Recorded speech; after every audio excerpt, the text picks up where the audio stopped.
Good morning, good afternoon, good evening. Thank you all for tuning in to Step Into Your Sunshine. This is Rachel Coudron, your host, the owner of Coudron's Curiosities, the Etsy Boutique, and RC Copywriting. Today, I have a phenomenal guest with me, and I would love for her to introduce herself. Hi, Rachel. It's so nice to be here with you, and I love the title of your podcast. My name is Jackie McGloughlin, and I am a sole business owner of Energy Flows, which is a complementary therapy practice where I use gentle energy touch to help people let go of their tensions, their worries, their chronic health issues, and to just be well in their lives. And one of the things that I was playing with one time was to say, step back into your life with joy and ease. And so many of my clients do find that. So that's what I do in my day job. Thank you so much for introducing yourself. Is there more you'd like to share with us? Well, I was just thinking that I live in Ireland, about 30 minutes west of Dublin, and I get to see the green rolling hills of Ireland all the time. And I love it here, but it's not my original home because I lived in America for a good number of years, and it's been an amazing journey. And that's something I can really relate to, where the two of us are expats, where we both moved from America, and now you live in Ireland and I live in France, and that changes a person. It changes our perspectives, it changes the way we see the world, and it also brings us front and center of the culture that we were brought up in. Because at times when you're in another country and their culture differs from yours or the way that you were brought up, you don't quite realize it until you're in that moment or in that culture. And you're like, why does this feel weird? Or why does this feel uncomfortable? And then you start to realize this is a cultural difference. Mm-hmm. And I think that the longer you live in a place, they say it takes about 6 years to feel grounded in a place. But the longer you live in a place, the more you settle.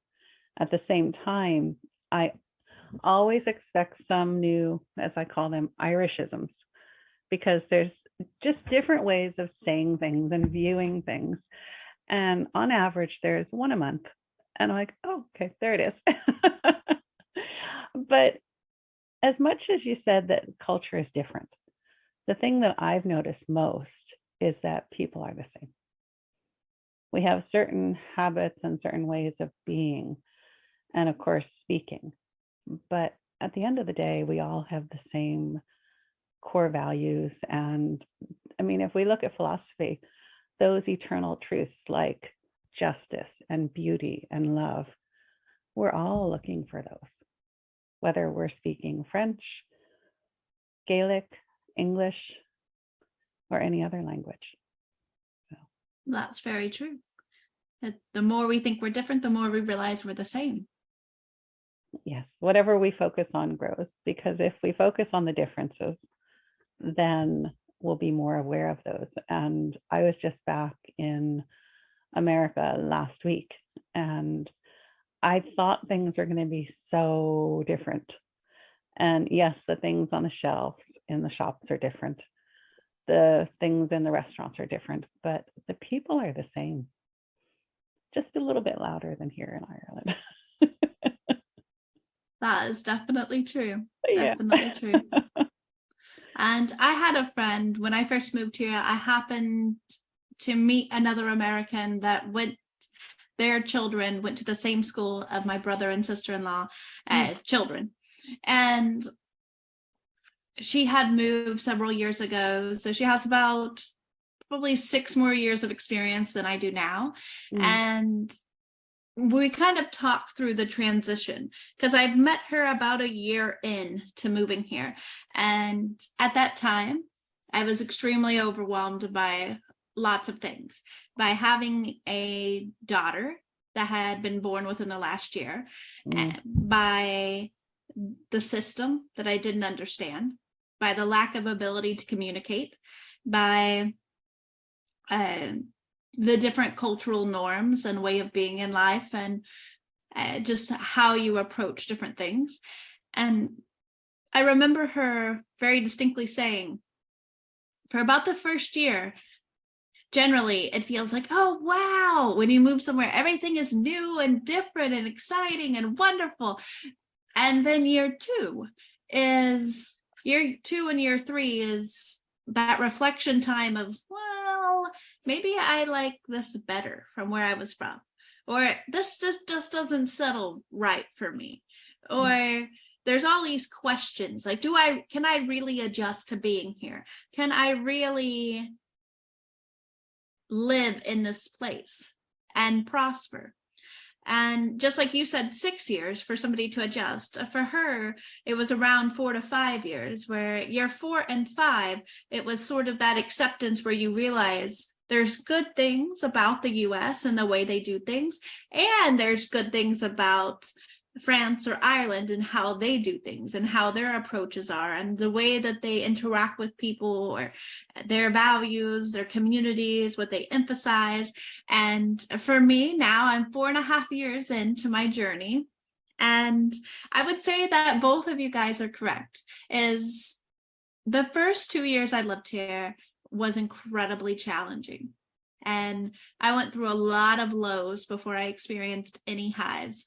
The main high in my life for the first 2 years was my daughter being born and me becoming a mother. And I questioned regularly if I could live in France, if I could prosper in France. Would I ever feel like me in France, or that I would belong? And now that we're to 4.5 years, and I wasn't in the US a week ago, but I was in the US about a month ago. And I remember the sort of introspective moment where I was reflecting on what was around me and the experiences that I had had, and through the past couple of weeks being in the US. And I realized that now France is my home. This is where I feel most me. And even though it's still an adjustment period, even though I still have much space to grow in language capacity in regards to French, I know that this is the place I belong now. Yeah. And when I find that there's not one defining moment, but it's kind of a connection of moments. And unless I pay attention, things shift and I don't realize it. Because it can be a case where, like you in the initial days, I felt very out of sorts, and my husband was like, shh, you're too loud. And it's a different way of being and connecting with people. And I started to notice that I adopted many of the interaction patterns that people have. Like here, we don't tend to rush in and just kind of be very forthright and all that. We're more gentle, and we will talk to the person and reach an agreement gently without the pressure. Whereas before, I would have walked into a shop and say, I need this now. And I found that I don't do that anymore. I go in and I say hello to the shopkeeper and have a look around. And it's much more of a gentle toing and froing than what I was used to. And I realized that the journey is more important than the goals. Because if I'm looking just at my goals, I miss out on so much.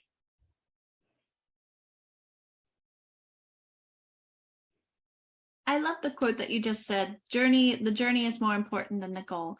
And I think that can be attached to many parts of our lives, not just our experiences, but in our businesses, in our aspirations, how we connect with our children, the ideals and values that we teach our kids, and how we interact with the community at large. Has that way of life impacted you? It's been an interesting journey. I need to go potty. Hey, Tom. Hey, Tom. remember those days. My children are now 27 and 28. Do you want to pause and go, Rachel? It's okay if you want to pause. Yeah, Rachel, when we look at the journey versus the goals, it's been very different for me over different times in my life, because I was raised in the Northeast of America, which is very goal oriented. And people will put achieving their goals in front of the day-to-day experiences, at least in my experience.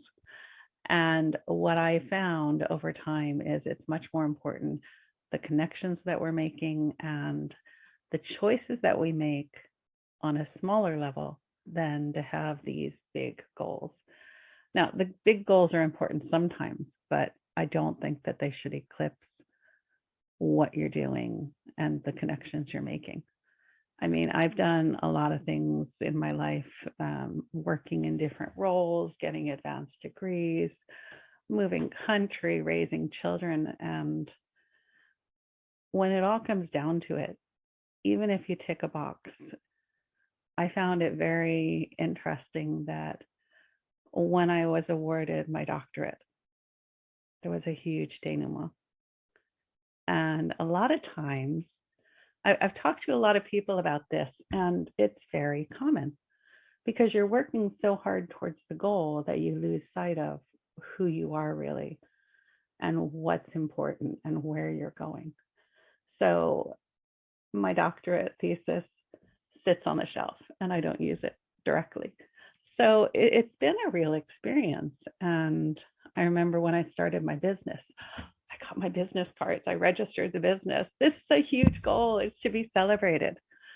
And what's really to be celebrated is those moments that I'm connecting with clients, those moments when I'm present and in flow, those moments when a client gets off the therapy table, like the 90-year-old woman who came into me and couldn't walk. And she laid down on the table and I gently moved my hands through the best positions for her. And she got up and she was, oh, and she started doing a little jig. So it's those moments. And I don't see that as a big picture goal. It's those little landmarks, those little stepping stones along the way. And then the other thing that I found is what I thought were important goals. I've had a few roundy birthdays and they change over time.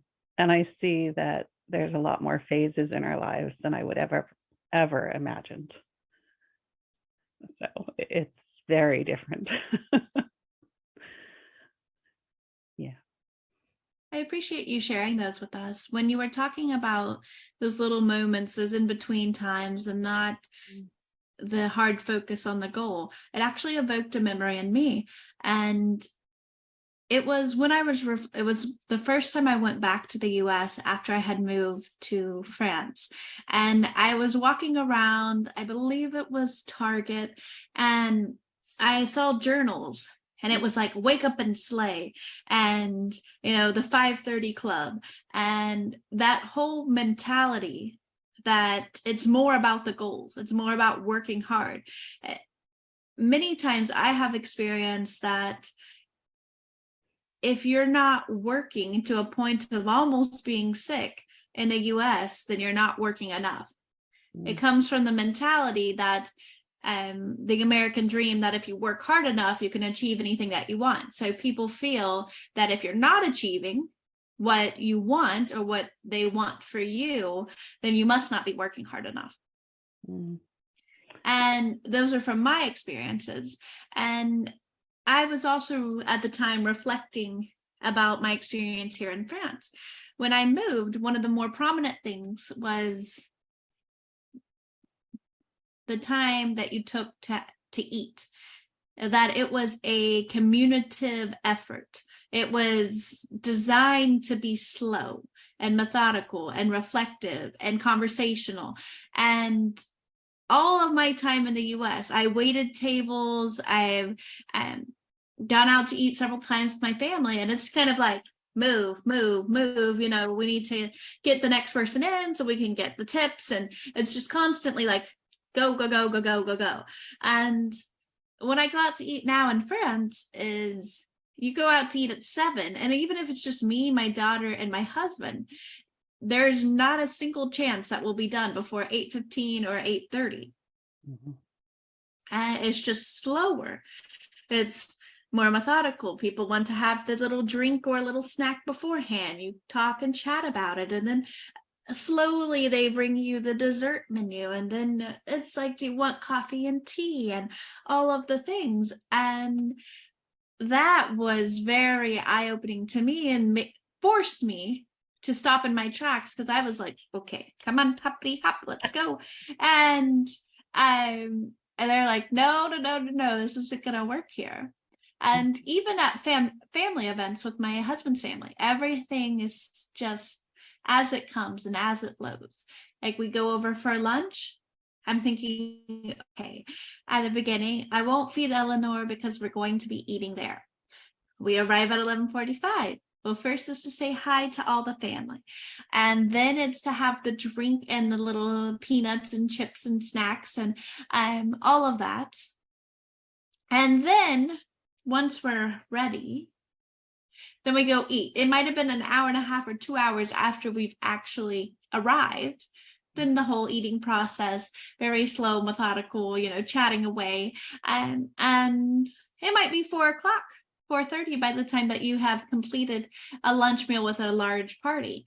And that was something that really was starkly different in my life, and it came to me when I was in Target reading those journals, just like you said, that it was more about those small moments in between. Like, for me, it wasn't important what was going on at dinner. It was like, okay, let's go. We got something else to do. Mm. And reflecting on that, that's sad that we're not spending more time engaging in the moment and being present with the people that we're surrounded by. And that came up when you had mentioned those thoughts. Mm-hmm.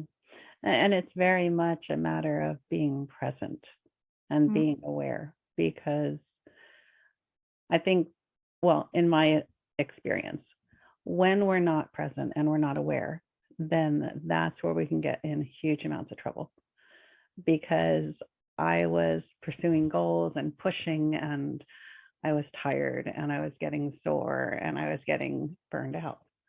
But because I wasn't staying in the moment, I didn't realize it. So many of us can end up where we never intended to be because we're not present and we're not taking the time. And if we have that time with our loved ones, we can make those connections and we can show up authentically. But if we're trying to tick the boxes for some goal, and it may not even be our goal, because I found that, okay, I do this goal and then this goal, and it's what you do. Whereas when I actually looked at what I wanted in my life and what I thought I wanted, two very different things. Very different. Well, it leads me to one question for you. Okay. What was the most difficult challenge you faced, and how did you overcome it? And how has your perspective on life changed over the years? The most difficult challenge. There's been a few. The first one that comes to mind, though, was I was sitting in a hospital bed waiting for my rheumatologist to come around and enlighten me why I was so unwell. And he came around after all the tests and he went, don't know. And I just remember lying in the bed, gripping the blanket and just fighting back the tears, because it just meant more of the same. And I wasn't able to do the things I wanted to do in my life. So it was a total transformation of my goals, my values, and how I would go forward in life. And I mean, my children were in their early teens then. So they really needed a fully functioning mom. And my husband was just devastated because he couldn't fix this. And that was one of the biggest challenges in my life, because everything that I had done and the way I understood the world, the harder you pushed, the more you got done, the further you got, and the more rewards. But it doesn't always work that way. For some people, it does. And I'm very impressed. I have a brother who's a very high achiever. He lives in Silicon Valley in California and has the multi-million-dollar home and probably has a Tesla. Yeah, he has a Tesla now. And that works for him, but it doesn't work for everybody. So to be at that low point, it's just very humbling and brings forth the time and the space to reevaluate and to build yourself up. So what was the second part of your question?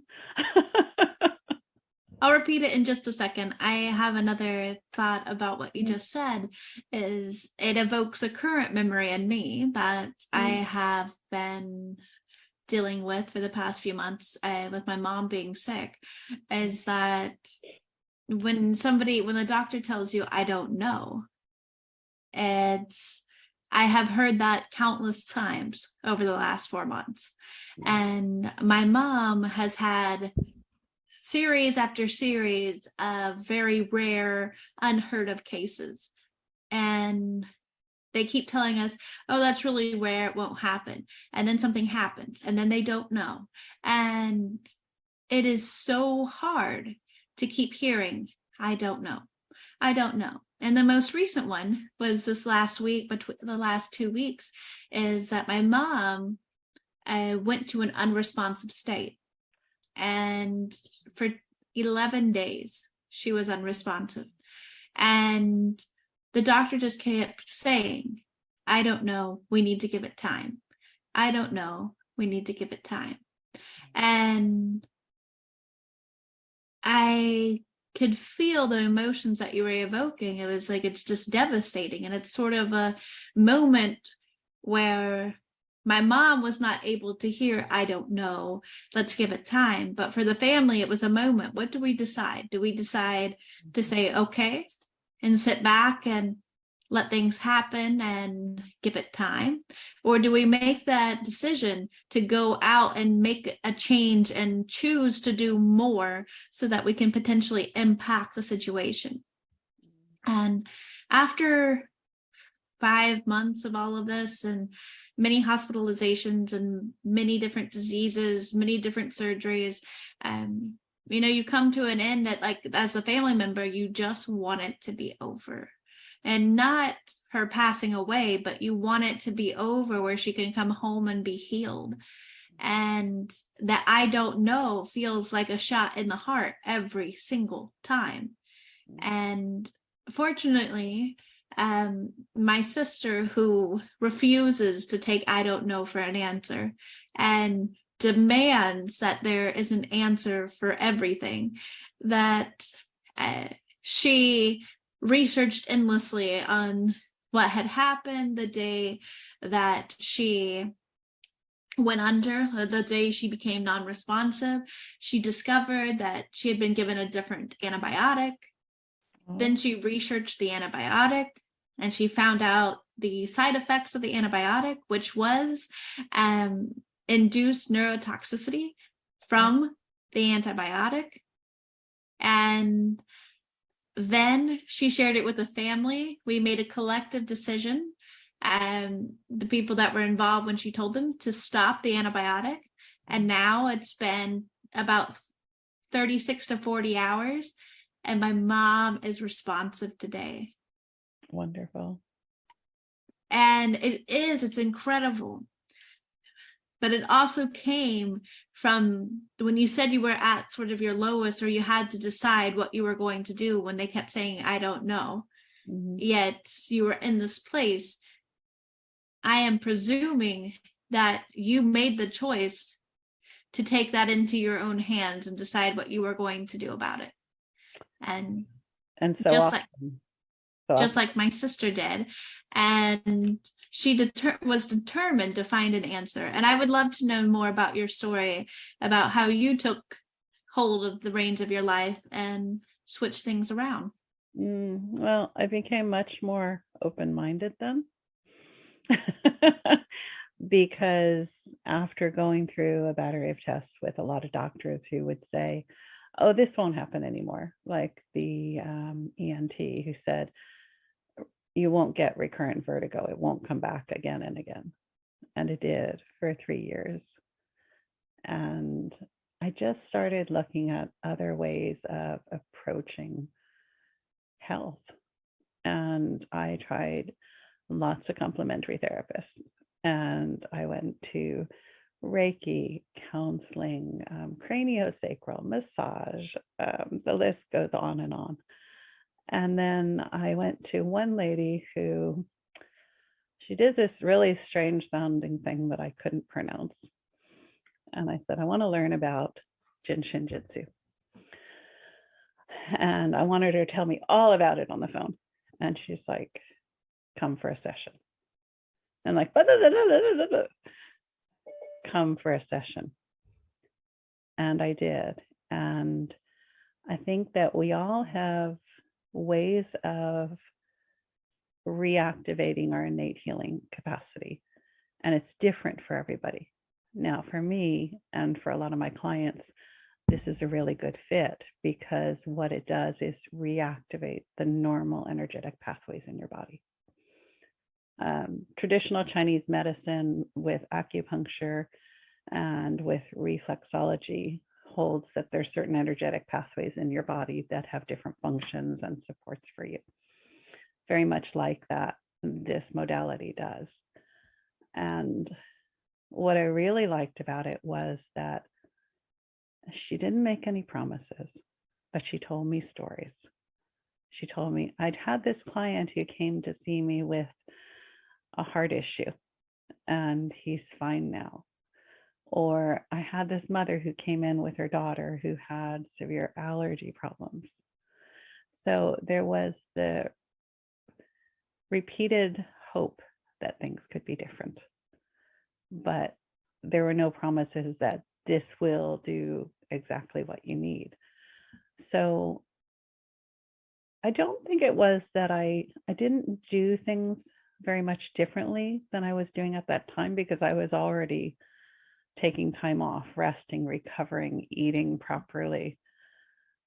And it was just a matter of restarting the pathways that had gotten kind of an energetic cramp.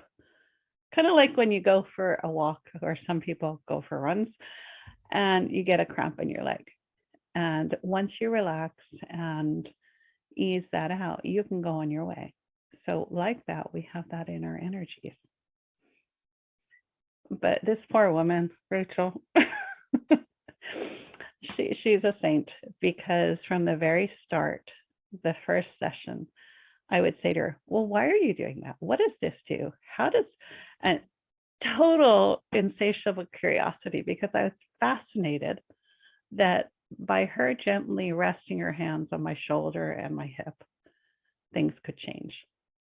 So I asked her so many questions. She said, you know, there's a class in a couple months, you should go. And my husband, the class was over in the UK, and I wasn't well enough to make the trip on my own. So he delivered me to 2 other ladies who were going to the class. And I was leaning against the walls at that point in time, just because I was that unwell. And it was a 5-day class. And by the end of the 5th day, I didn't need to lean on the walls anymore. Wow. Oh my goodness. I can feel like the tinklings going through my body. Yeah. And I don't know what to say, Rachel. I think that when we're in our darkest place and we become more open-minded we can have a broader perspective and see things that we couldn't have seen before.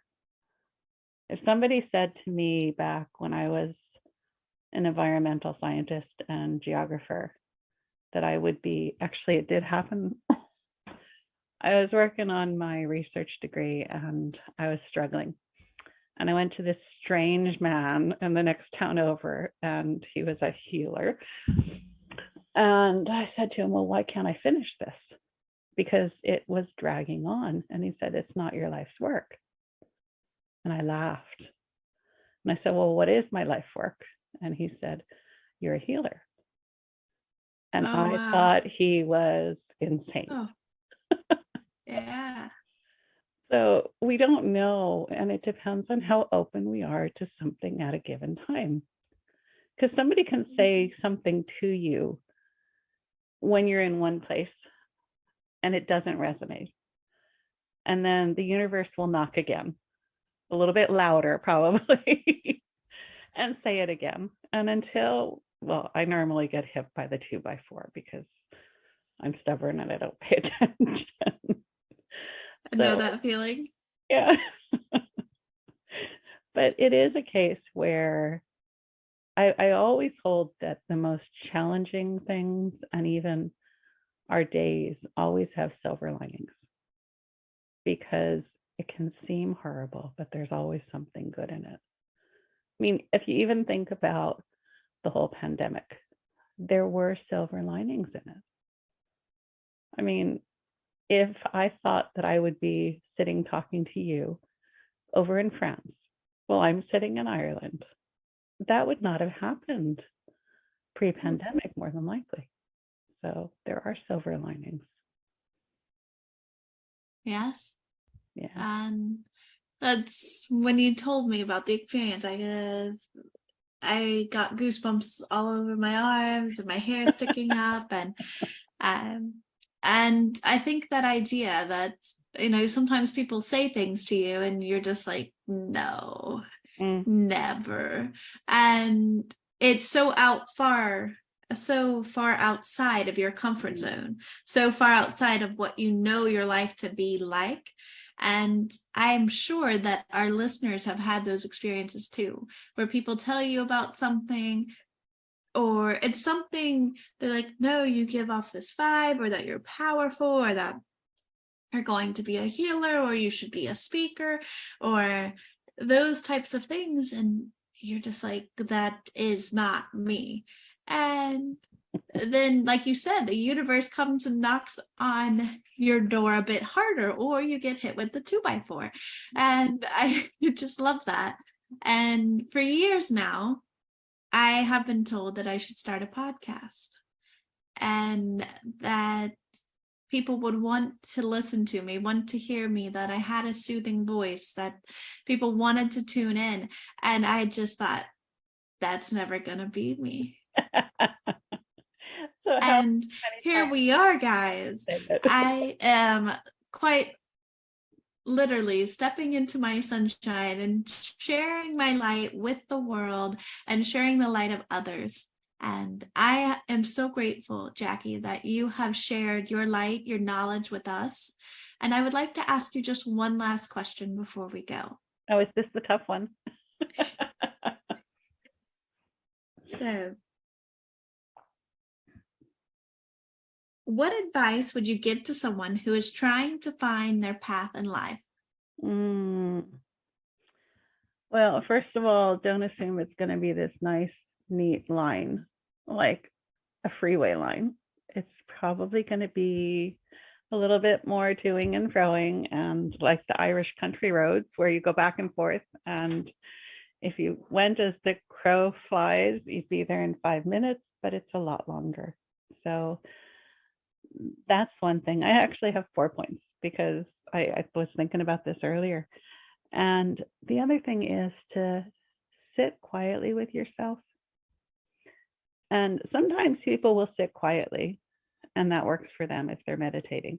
Other people will go for a walk in nature, or you might find that you connect with your inner self by writing or drawing or dancing. whatever it is that puts you in touch with yourself and lets you be present and hear those little whisperings from your true self will make such a difference, because nobody's going to tell you, well, people will tell you, but you won't believe them, what your path is in life. But unless we are clear with ourselves and connected with ourselves, it won't resonate, and it's a lot harder. So then the third thing is pay attention to what makes you smile.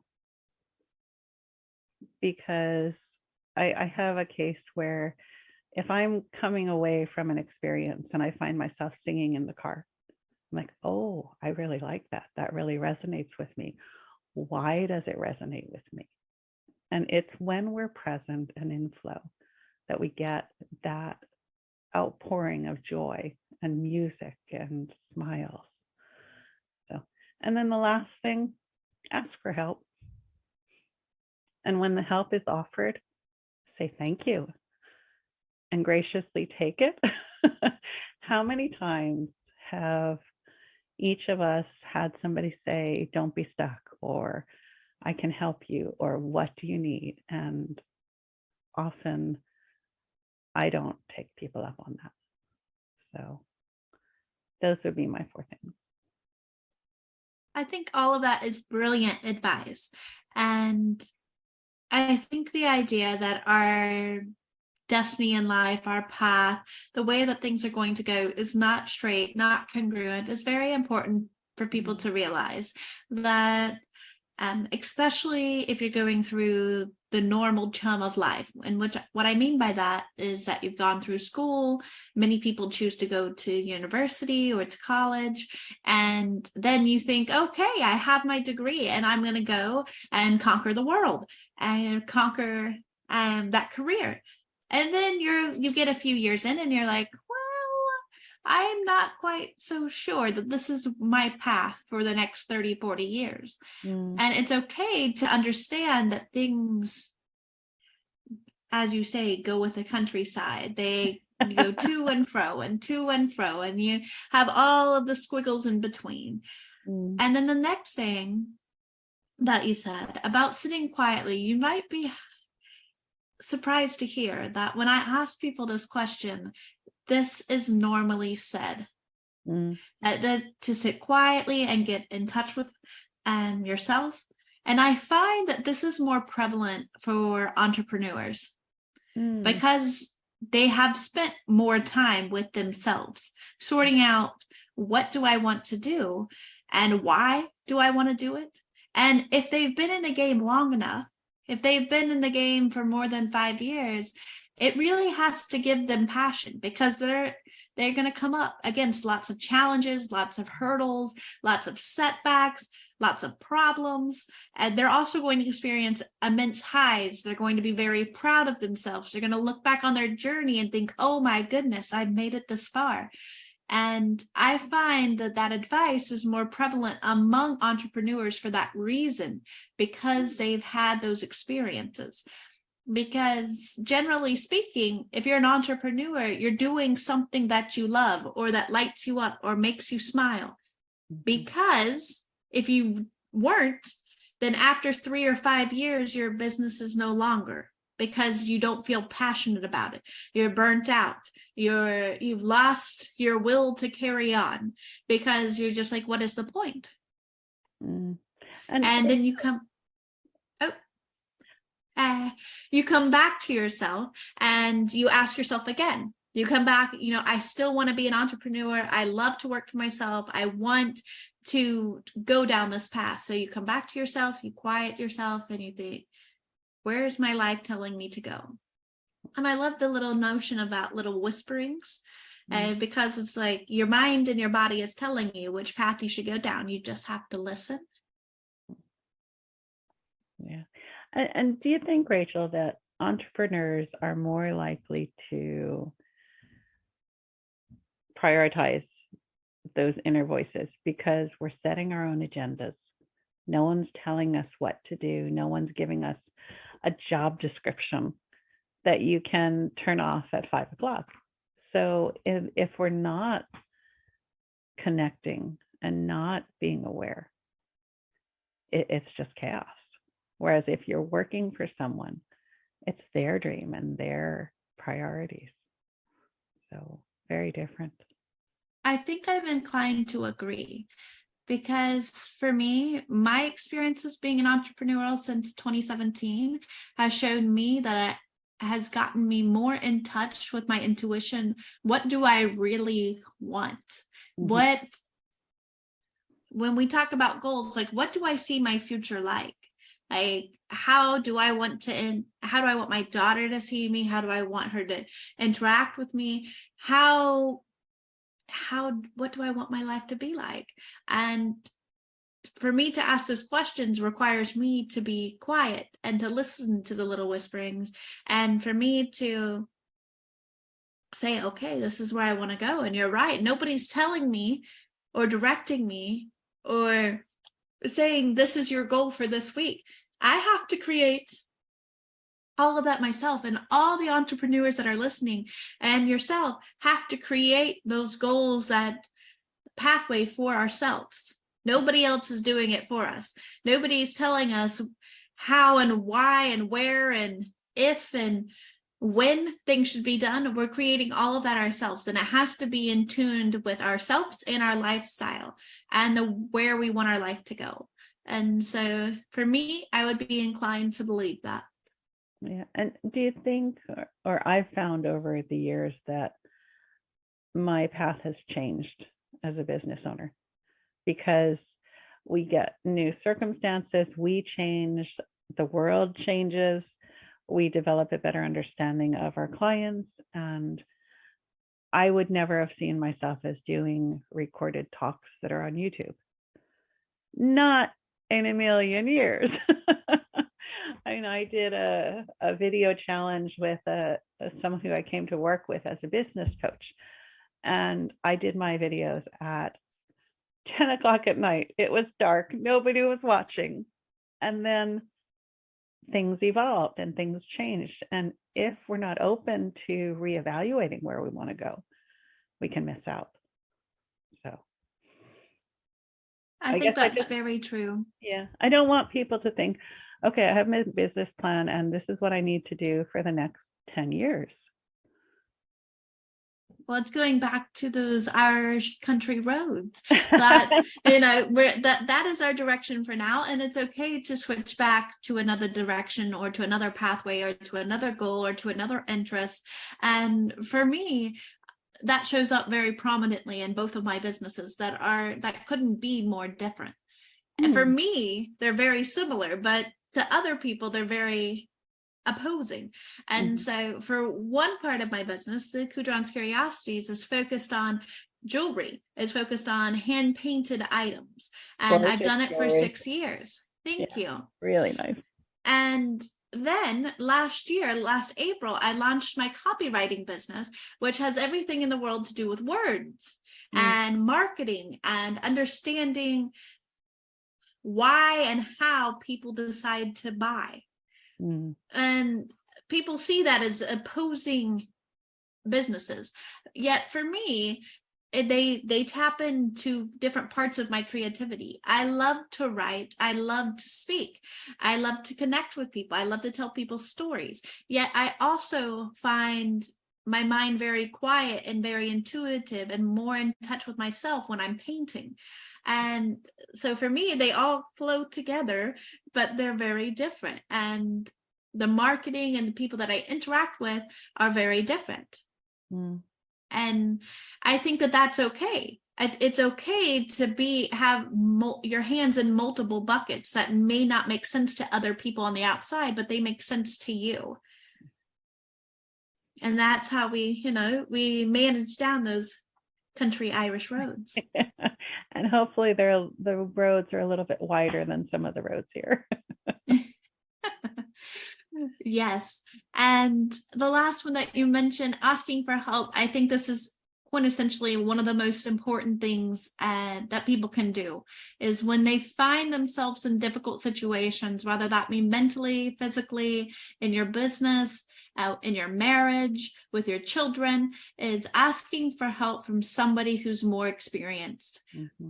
Because they do, even if they feel like they have nothing to give you, they do have insights that will help you. Mm-hmm. And sometimes just a listening ear and not having to have mounds of advice is all that you need to realize, I just need to listen to myself. And like once you get all of that out, you're like, okay, now I feel better and I can actually focus at the task at hand. And sometimes that's all that you need is a listening ear. And if you do need more, it's okay. We're here. We're supportive of you and your choices to go out and ask for help and seek the help that you need to move on to that next place in your life. Mm-hmm.